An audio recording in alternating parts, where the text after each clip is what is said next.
Marami sa atin, sigurado, wala nang maaalala noong taong 1968. Pero para sa 65 anyos na si Tatay Edelberto, hinding-hindi niya makakalimutan ang taong iyon kung kailan sila huling nagkita ng kaisa-isa pa naman niyang kapatid na si Mercedes. Wala akong mag-asa. Minsan magkaiyak. 49 na taon na nga mula nung sila'y huling nagkita. Halos kalahating siglo, maglilimang dekada. Kapatid ni Tatay Edelberto sa ina, si Mercedes. Simula raw nung namatay ang kanilang ina na si Olympia, sa panganganak sa dapat sana'y ikatlo nilang kapatid. Doon na raw sila nagkalayo.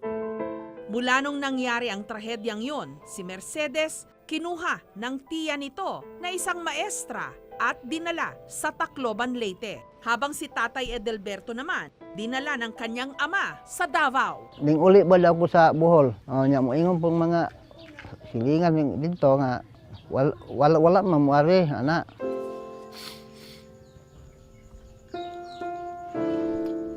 Mamiss na ko akong magulang.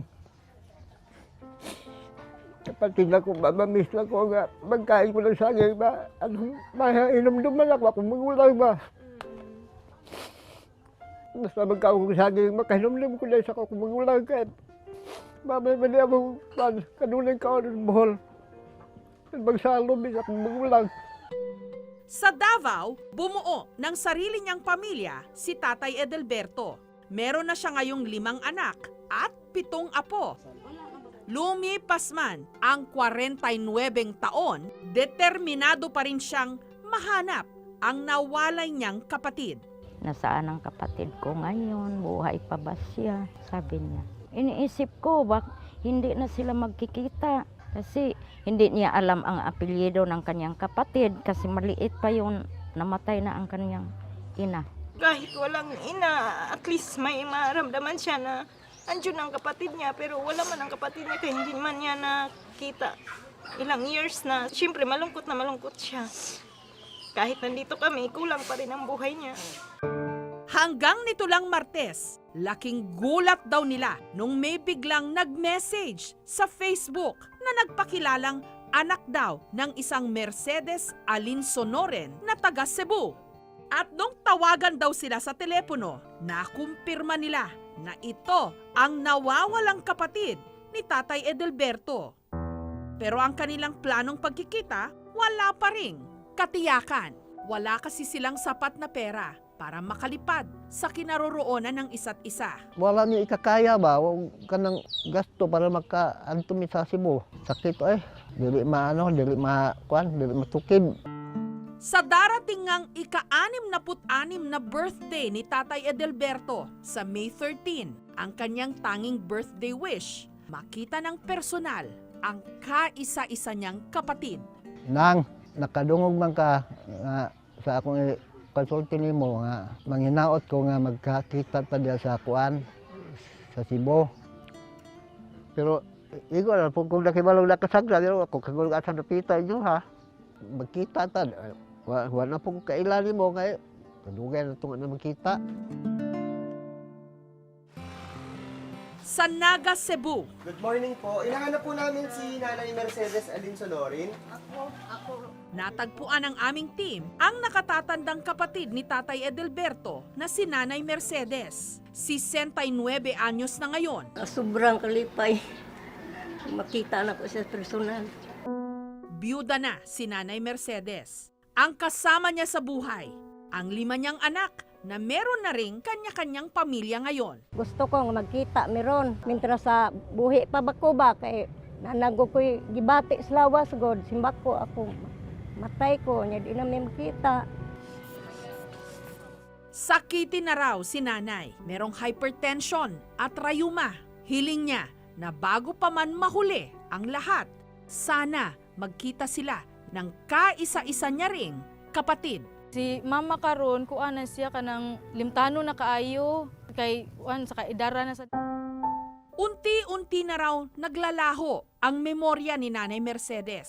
Pero kailanman, hindi raw nawaglit sa kanyang isipan ang alaala ng kanyang kapatid. Kay pagkuan ng akong ginan akong bata nga naay kuan diri sa diriba na uwat dire. Wala na akong maalala sa kapatid ko maliban sa piklat.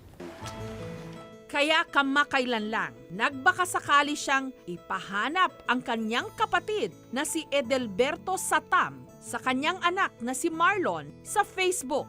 At hindi sila nabigo. Simula na kami mag-chat-chat ng anak niya.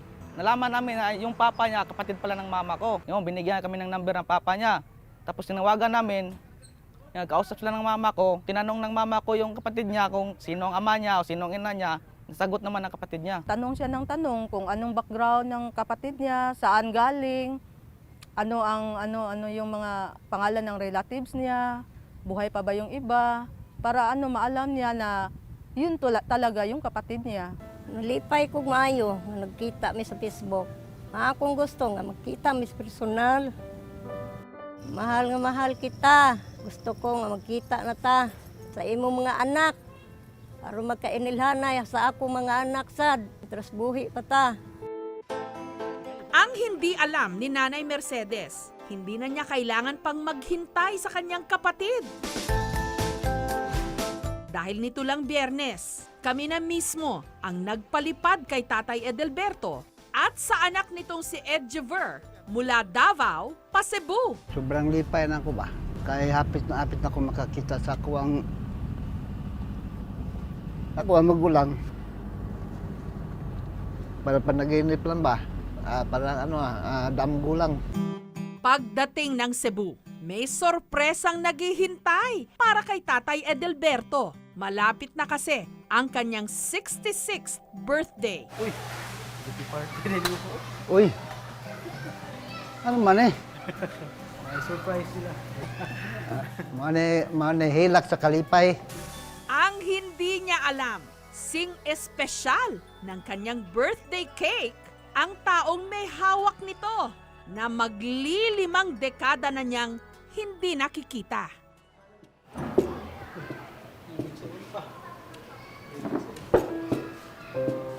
Ikaw lang. Ka na magkakita nun. Salamat kita. Nakita mo yung tabuhay pa talag.